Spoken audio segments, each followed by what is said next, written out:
దేవునికి మహిమ కలుగును గాక. నేటి దిన వాక్య ధ్యానం కొరకు యెహెజ్కేలు గ్రంథం 37వ అధ్యాయం. ఒక అద్భుతమైనటువంటి విషయాన్ని ప్రజలకు నేర్పించటానికి దేవుడు ఒక నూతనమైన అనుభవంలోనికి యెహెజ్కేలు ప్రవక్తను నడిపిస్తూ ఉన్నాడు. దేవుని హస్తం యెహెజ్కేలు మీదకు వచ్చిందట. ఆత్మవశుడై ఉన్నాడట. ఆ సమయములో దేవుడే తనను తీసుకొని పోయి ఒక లోయలో ఉంచాడు అని మాట్లాడుతూ ఉన్నాడు.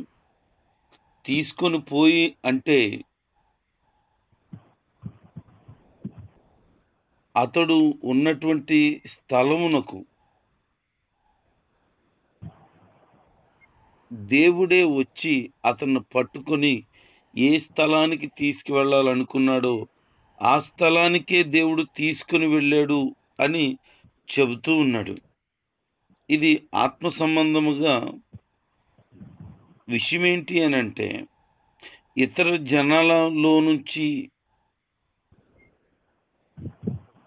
ఇతర దేశములో నుండి తన ప్రజలను సమకూర్చటానికి, దేవుని యొక్క ఉద్దేశాన్ని నెరవేర్చటానికి దేవుడు ఒక ప్రాముఖ్యమైన వ్యక్తిగా యెహెజ్కేలును ఉంచడం జరిగింది. అందుకనే తనను పర్టికులర్ ఒక ప్లేస్కి తీసుకువెళ్ళాడు. అది ఒక లోయ. అది కూడా ఎండిపోయిన ఎముకలు ఉన్న లోయ.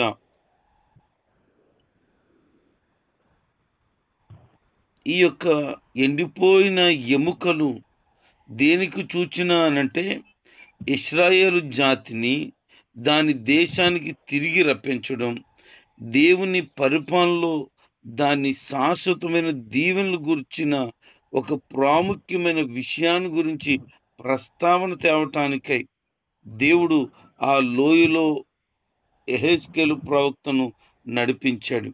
అవి ఎండిపోయి ఉన్నాయి. వాటి మధ్యలో ఇటు అటు దేవుడు నడవమని చెప్పాడట.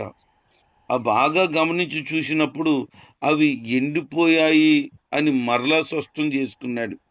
ఆ జాతి దేశం బయట చాలా కాలం ఉండిపోయి దిక్కులేని స్థితిలో ఉందని మనం అర్థం చేసుకోగలుగుతున్నాం. ఇశ్రాయేలు జాతి శత్రువుల చేతిలోనికి వెళ్ళిపోయి చాలా కాలం అయిపోయింది. అది పూర్తిగా పాడైపోయి ఎండిపోయిన పరిస్థితిలోనికి వెళ్ళిపోయింది. దాన్ని చూసి దేవుడు ఇలాగ అంటున్నాడు, ఎండిపోయిన ఈ ఎముకలు బ్రతకగలవా అని ప్రవక్తను దేవుడు ప్రశ్నిస్తున్నాడు. మనం ఆలోచన చేసేందుకు, మనం పురుకొల్పని ఆయన పనిలో పాల్గొనేందుకు మనల్ని సిద్ధపరచాలని దేవుడు కొన్నిసార్లు మనం జవాబు చెప్పలేని ప్రశ్నలు ఆయన అడుగుతాడు. ఇప్పుడు దీనికి ఎలాగ జవాబు చెప్తాము? ఎముకలను చూపించాడు, అవి కూడా ఎండిపోయిన ఎముకలను చూపించాడు. నువ్వు ఎండిపోయిన ఎముకలు బ్రతకగలవా అని అడిగితే ఏం సమాధానం చెప్తాం? ఈరోజు నీ వ్యక్తిగతంగా నీ జీవితాన్ని గమనించుకుంటే పరిస్థితులన్నీ చేజారిపోయాయి. ఇక నా వల్ల కాదు అని చేతులెత్తేసావు. ఇక బ్రతుకేంటో, గమ్యం ఏంటో, భవిష్యత్తు ఏంటో, పరిస్థితి ఏంటో ఏమీ అర్థం కాని ఒక అయోమయమైన స్థితిలో ఉన్నావు. దేవుడి ప్రశ్న నిన్నే అడుగుతున్నాడు. నీ బ్రతుకు మరలా బాగుపడుతుందా? నీ జీవితం శ్రేష్టంగా మారుతుందా? మరలా నీ బ్రతుకులో చిగురు పెట్టబడుతుందా? మరలా పూర్వపు వైభవము రాగలుగుతుందా అని అడుగుతున్నాడు. నీ సమాధానం ఏంటి? అవుతుందటవా? అలా జరగగలదా? ఆస్కారం ఉందా?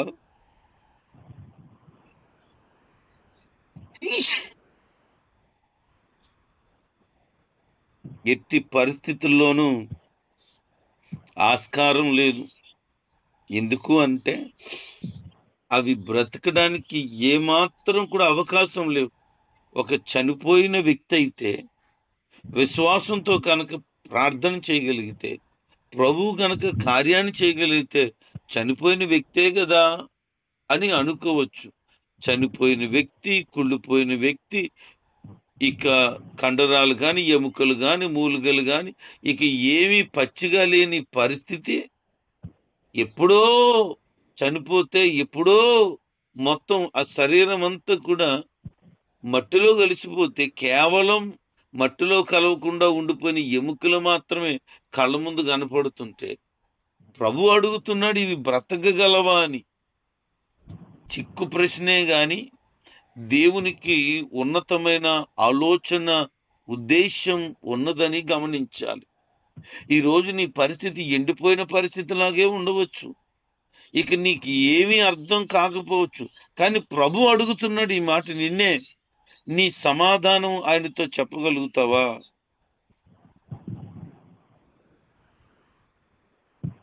అయితే యెహెజ్కేలు ఏమంటున్నాడనంటే, ప్రభువా, యెహోవా, అది నీకే తెలుసును అని అన్నాడట.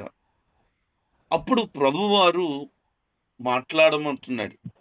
ఈ రోజున నీవు కూడా ఏమో నాకేం తెలుసండి, దేవుడికే తెలుసు. ఇక నా పరిస్థితి ఏంటో నాకు అర్థం కాలేదు. నా చేతులు జారిపోయింది, నా బ్రతుకు ఇలాగా వేజారిపోయింది, ఇక చితికిపోయింది, నలిగిపోయింది, ఇక లేమి లేదు అని అనుకుంటున్నాను నేను అని అంటే ప్రభు అంటున్నారు, ప్రవచనం ఎత్తి మాట్లాడాలి. ఈ రోజు నన్ను ఏమని మాట్లాడాలి? నేను చెప్తాను, నేనేం చెప్తున్నానో అది మాట్లాడు. ఏం మాట్లాడాలో అర్థం కాలేదు గాని యెహెజ్కేలు ప్రవక్త ప్రభు మాట కొరకు ఎదురు చూస్తూ ఎండిపోయిన ఎముకలతో మాట్లాడమంటున్నాడు.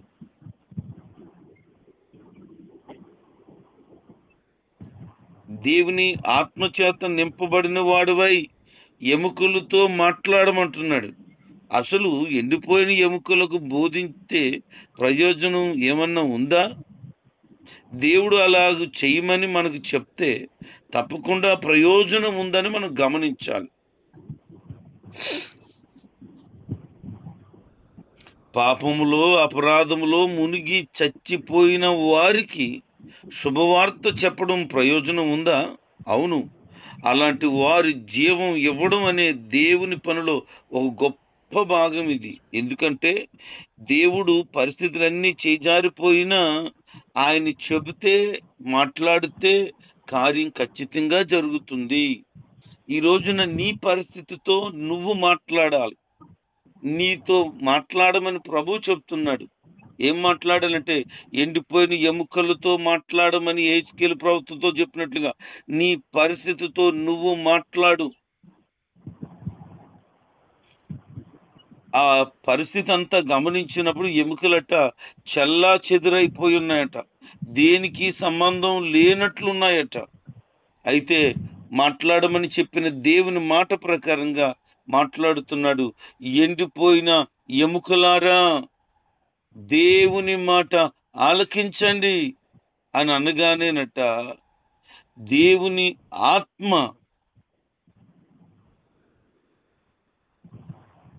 తన కార్యం చేయడం ప్రారంభించింది. ఈ రోజున ఎముకలన్నీ వేరుగా పడిపోయినట్లుగా నీ పరిస్థితులన్నీ చితికిపోయి, వేజారిపోయి, నీరసించిపోయి, చల్లా చెదురైపోయినట్లుగా ఉండవచ్చు. అసలు ఇది జరిగే పరిస్థితి కాదు అని అనిపించవచ్చు. ఇశ్రాయేలు జాతి ఎలాగుందో ఇప్పుడు మనకు అర్థం అవుతుంది. ఎండిపోయిన స్థితిలో ఉంది. అయితే ఎండిపోయిన స్థితిలో ఉన్నటువంటి ఇశ్రాయేలు జాతితో మాట్లాడమంటున్న మాటే ప్రభువారు ఎండిపోయిన నీ పరిస్థితితో మాట్లాడమంటున్నాడు. జీవాత్మ నేను రప్పించుచున్నాను అని చెప్పగానే చర్మము కప్పి మీకు నెరములిచ్చి మీ మీద మాంసం పొదిగి చర్మం మీదకు మొత్తం ఆ యొక్క మాంసం అంతటి మీదకు చర్మము రాబోతుంది. దేవుని మాట ప్రకారంగా పలకడం ప్రారంభించాడు, ఇలా జరగబోతుందని. గడగడ గడగడమని ఒక శబ్దం వినబడిందట. గడగడమని శబ్దం వినగానే ఆ ఎక్కడెక్కడికో ఎముకలు చెల్లాచెదురైపోయాయి. కాళ్ళు ఒక దగ్గర ఉన్నాయి, తలకాయ ఒక దగ్గర ఉంది, నడుమ ఒక దగ్గర ఉంది, చేతులు ఒక దగ్గర ఉన్నాయి. ఇలాగున అవయవాలు సంబంధించిన ఎముకలన్నీ చెల్లాచెదురైపోయినవి. ఒక్కసారిగా ఏ ఎముకకు ఏ మొండమో ఏది తలకాయో అవన్నీ ఆ దేహానికి సంబంధించినవన్నీ ఒకే ప్లేస్కి వచ్చేసి అతకబడినట్లు ఉన్నాయట. దేవుని ఆత్మకార్యము ప్రారంభించబడింది. ఆ ఆత్మకార్యము ప్రారంభించబడినప్పుడు వారు అద్భుతమైన రీతిలో ఎముకలన్నీ కూడా ఒకదానికొకటి రావడం, ఆయన మాట్లాడినట్లుగా కండరాలు మూలుగు మాంసం పొదిగి దాని మీదకి చర్మము కప్పబడిపోయింది. చూస్తూ ఉన్నాడు ఇవన్నీ కూడా. చూస్తూ ఉంటే ఆశ్చర్యం అనిపిస్తుంది. ఎందుకంటే నరాలు రావడం, ఎముకలు రావడం, వాటి మీదకు చర్మం వచ్చి కప్పడం, ఇదంతా కూడా చూస్తున్నాడు. ఇప్పుడు ఎలాగుందనంటే చనిపోయిన శవాల్లా కనపడుతున్నారు. అంటే ప్రవచనము మాట్లాడినప్పుడు అది కార్యరూపం దేవుని ఆత్మ చేసేసింది. ఈ రోజున నీవు కూడా దేవుని బిడ్డగా దేవుడు మాట్లాడుతున్నాడు. నీ పరిస్థితితో నువ్వు మాట్లాడు. ఓ ఎండిపోయిన నా పరిస్థితి, ఎండిపోయిన నా బ్రతుక, లేకపోతే ఎండిపోయిన ఇలాంటి సిచ్యువేషన్ నీవు ఉన్నావో దానితో నువ్వు మాట్లాడాలి. ఈ రోజున ప్రభువారు కార్యం చేయటానికి ఇష్టపడుతున్నాడు. అబ్రహాముతో ప్రభు అన్నాడు, ఇదిగో నీకు నేను సంతానం ఇవ్వబోతున్నానని. అప్పుడు 100 సంవత్సరాలు. శారమ్మ గారు గర్భము మృతతుల్యమైపోయింది, కానీ పరిస్థితి లేదు ఆమెకి. ప్రభు చెప్తున్నారు, నీ ఎండిపోయినటువంటి గర్భం మరల ఫలించబడబోతోంది అని. ఇది అసాధ్యం కదా? ఎస్, అసాధ్యమే. మనుషులకు అసాధ్యమే, గాని దేవునికి సమస్తము సాధ్యం. ఆ ఎండిపోయిన ఎముకల్లాగున్న పరిస్థితే శారమ్మ జీవితంలో గర్భం ఉడికిపోయిన పరిస్థితి. ఆయన మాట్లాడినప్పుడు ఆమె గర్భమట మరల యవనస్తురాలు గర్భములాగా పూర్వపు వైభవాన్ని సంతరించుకుందట. ఆమెకి సిగ్గేసిందట ప్రెగ్నెంట్ అని చెప్పడానికి. కారణం ఏంటనంటే అలాగున్న వృద్ధాప్యంలో ఆమెకు నవ్వు పుట్టించాడు దేవుడు. నీ జీవితంలో కూడా అలాంటి బాధకరమైన భయంకరమైన పరిస్థితి ఉన్నా నువ్వు ఏమీ ఫీల్ అవసరం లేదు. కారణం ఏంటి అనంటే దేవుడు బలమైన కార్యాన్ని నీ జీవితంలో ఆయన జరిగించబోతున్నాడు. ఎంత అద్భుతమైన కార్యాన్ని ఆయన చేయబోతున్నాడు అనంటే నువ్వు ఊహించలేనటువంటి అద్భుతాన్ని చేయబోతున్నాడు నీ జీవితంలో ఆయన. అందుకని విశ్వాసం చేత నువ్వు నింపబడిన వ్యక్తివై దేవుని మాటను నమ్మి దేవుడు నా పట్ల తప్పకుండా కార్యము చేయగలడు అని విశ్వాసంతో గనక ఉండగలిగితే ఎండిపోయిన ఎముకలను సహితము ఆయన జీవముతో నింపగలిగినట్లుగా చేసిన ఆ దేవుడే నీ జీవితంలో బలమైన కార్యాన్ని చేయగలడు. ఇప్పుడు చక్కగా మాంసంతో చర్మముతో కప్పబడిన ఆ మృతదేహాలు కనబడతా ఉన్నాయి. ఇప్పుడు మరలా ప్రభు అడుగుతున్నాడు, ఇదిగో ఇవి నీ కళ్ళ ముందు కనబడుతున్నాయే, వాటితో నువ్వు ఇలా మాట్లాడు.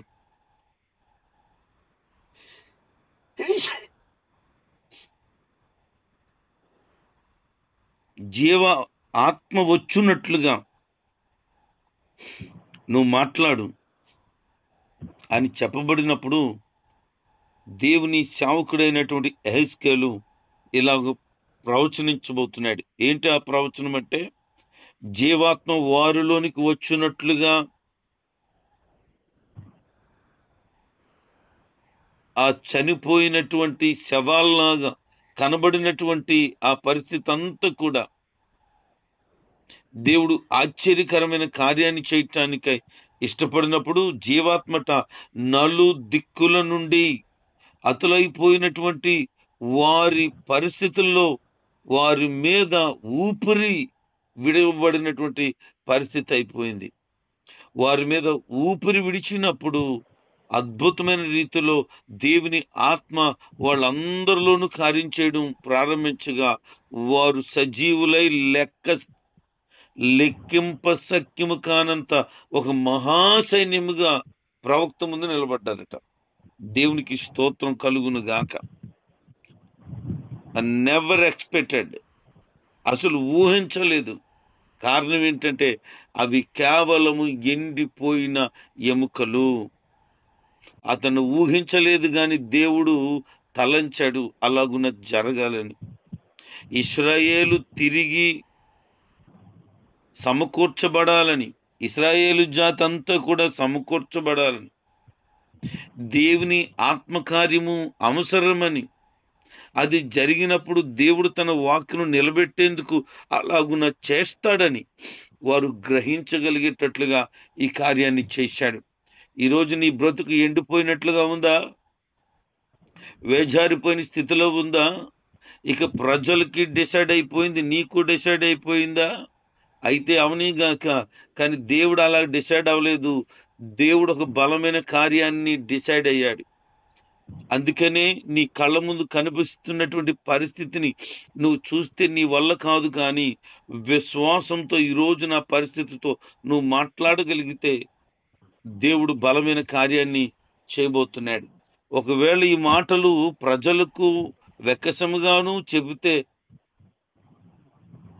నచ్చనట్లుగా ఉండొచ్చు, కానీ దేవుని మాట కనుక పాటించగలిగితే తప్పకుండా దేవుడు ఆత్మకార్యాన్ని జరిగిస్తాడు. ఈ ఉదయకాల సమయంలో ప్రభు నీతో మాట్లాడుతుండగా నీ పరిస్థితులతో నువ్వు మాట్లాడడానికి ఇప్పుడే నీ హృదయాన్ని సంసిద్ధపరచుకో. ఇలా మాట్లాడు.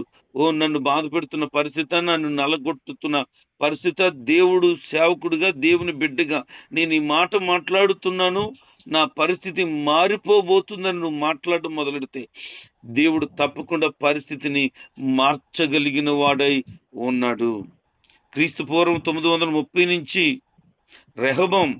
యెరోబోం కాలం నుంచి ప్రజలు 2 రాజ్యాలుగా చీలిపోయిన స్థితిలో ఉన్నారు. ఈ వచనాలు 15 నుంచి 23 వరకు చదివితే దావీదు సొలొమోను కాలంలో లాగా యూదులంతా ఒక జాతిగా తిరిగి ఏర్పడతారని ముందుగానే తెలియచేస్తున్నాడు. వారిని దేవుడు లోకమంతటా చెదరగొట్టేందుకు కారణమైన పాపాల నుంచి వారు విముక్తులవుతారని ఇది ఒక సూచనగా చెప్తున్నాడు. మరలా వారందరూ కూడా ఒక దగ్గరికే రాబోతున్నారు. వారందరూ కలిసి ఉండబోతున్నారు. మరలా ఆ జాతంతా ఐక్యపరచబడబోతుంది. యేసుక్రీస్తు ప్రభు కాలంలో ఇది చెల్లా చెదిరైపోయిన సందర్భం కనపడుతుంది.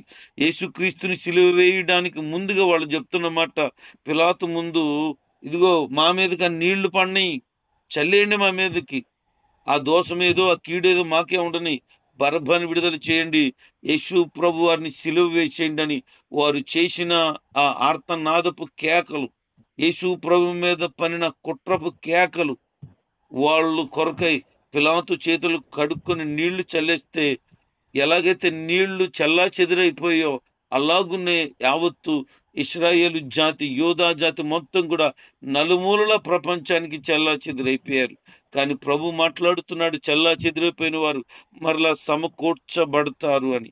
ఎప్పుడు సమకూర్చబడతారు అని అంటే యేసు ప్రభు వారి యొక్క రాకడకు గుర్తుగా ఇశ్రాయేలీలు అనగా చెదిరిపోయిన యూదులందరూ కూడా మరలా ఒక దగ్గరికి రాబోతున్నారు.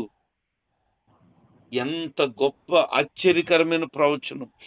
ఎప్పుడో కొన్ని 100 సంవత్సరాల క్రిందట యెహెజ్కేలుతో మాట్లాడితే ఆ ప్రవచనము 100 సంవత్సరాల తర్వాత నెరవేర్పు కొరకు, అది కూడా ప్రభు రాకడకు సంసిద్ధమవుతున్న సమయములో జరగడం ఒక ఆశ్చర్యకరమైన సంగతి. అంటే నీ జీవితం ఆత్మీయంగా గనక పూర్తిగా కనిపించకుండా కనుమరుగైపోయినా మరలా నూతనమైనటువంటి ప్రభావమును దేవుడు కనపరచగలిగిన వాడై ఉన్నాడు. భక్తుడైనటువంటి దావీదు తన హృదయము పగిలిపోయినప్పుడు దేవుని సన్నిధిలో మొరపెట్టాడు. దేవుడు తనకు ఒక నూతనమైన హృదయాన్ని ఇచ్చాడు, నూతన కార్యాన్ని తన జీవితంలో చేశాడు. ఈరోజు అదే అంటున్నాడు, ఇశ్రాయేలు జాతి మొత్తం సమాధానకరంగా మార్చబడేటట్లుగా దేవుడు కార్యం చేయబోతున్నాడు. ఈ విషయంలో దేవుడు నీ పట్ల కూడా తన బలమైన కార్యాన్ని చేయబోతున్నాడు. అందుకే అంటున్నాడు, నా సేవకుడైన దావీదు వారికి రాజు అవుతాడు, వారందరికీ కాపరి ఒక్కడుగానే ఉంటాడు. అదే ప్రవచనము నెరవేరబడబోతోంది. సేవకుడు దావీదు అని చెప్పిన మాటకు రాజవుతాడు అని అంటే ఆల్రెడీ యెహెజ్కేలు ప్రవక్తకు ముందు దావీదు రాజైపోయాడు. మరి ఎవరి గురించి చెప్పబడుతుంది? ఆ దావీదు సింహాసనాన్ని అధిష్ఠించబోతున్నటువంటి రాజులకు రాజు, ప్రభులకు ప్రభు అని యేసుక్రీస్తు వారు ఒక సేవకుడై ఆయన రాజ్య పరిపాలన చేయబోతున్నాడు. అందుకని ప్రజలందరికీ ఆయన కాపరిగా ఉండబోతున్నాడని 1000 ఏండ్ల పరిపాలన కొరకు చెప్తున్నాడు. ఎప్పుడో భవిష్యత్తు వాక్కులను ముందుగానే యెహెజ్కేలు ప్రవక్త చూపించి జరిగింపచేసేశాడు. ఆయన కార్యాన్ని నెరవేర్చుచూ ఉన్నాడు. ఈ రోజున నీ జీవితంలో కూడా దేవుడు కార్యాన్ని నెరవేర్చుచూ ఉన్నాడు. విశ్వాసంతో ముందుకెళ్ళిపో. ఎప్పుడు అవిశ్వాసం కలిగి ఉండొద్దు. దేవుడు నీ పట్ల గొప్ప కార్యాలని చేయబోతున్నాడు. దేవుడి మాటలు మన వినుకుట్లో దీవించునుగాక. ఆమేన్.